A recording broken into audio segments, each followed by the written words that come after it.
Saudara, kehidupan Heru Baskoro, putra dari pengetik naskah proklamasi kemerdekaan Indonesia Sayuti Melik, menuai simpati luas. Di usia senjanya, kehidupan Heru memprihatinkan, jauh dari gambaran masyarakat tentang kehidupan keluarga tokoh sejarah Indonesia.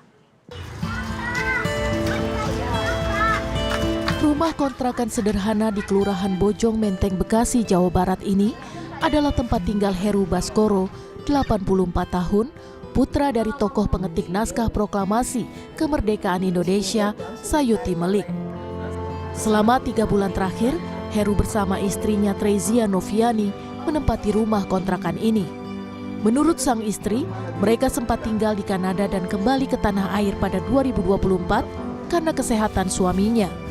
Sejak kembali ke tanah air, pasangan lansia ini berpindah-pindah tempat tinggal hingga ditemukan oleh relawan kemanusiaan di rumah kontrakan tersebut. Kehidupan Heru jauh dari kata sejahtera. Keterbatasan ekonomi membuat keduanya kesulitan memenuhi kebutuhan hidup dan pengobatan. 4 bulan. 4 bulan. Setelah sebelumnya tinggal di mana? Sebelumnya tinggal di pindah-pindah. Sempat di luar negeri katanya? Pernah di Metro. Saking nunggu cari tempat dulu, kita di Metro dulu. Sempat di luar negeri? Oh, kita di Kanada ya. Sempat di Kanada. Di Kanada berapa lama?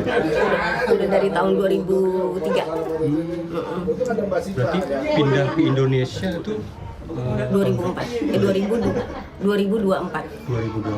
ke Indonesia, terus pindah-pindah akhirnya di Bekasi, Bu ya? akhirnya di Bekasi. Saat disebut nama Sayuti Melik, Heru perlahan mengenang kembali kisah sang ayah yang pernah menjadi bagian dari sejarah bangsa. Bapak Sayuti itu orangnya disiplin, terlalu keras, harus mengikuti aturan. Iya. Setelah kisahnya viral di media sosial, Kementerian Sosial memindahkan Heru Baskoro dan istrinya ke sentra terpadu Pangudi Luhur. Menteri Sosial Saifullah Yusuf menjamin Heru dapat rehabilitasi medis, pendampingan, hingga hunian sementara dari negara. Iya, kita kan baru tahu juga, langsung kita kirim tim ke sana dan sekarang sudah kita bawa ke sentra milik Kemensos di Bekasi. Jadi soal kesehatannya akan dijamin atau seperti apa? Ya tentu akan direhabilitasi ya.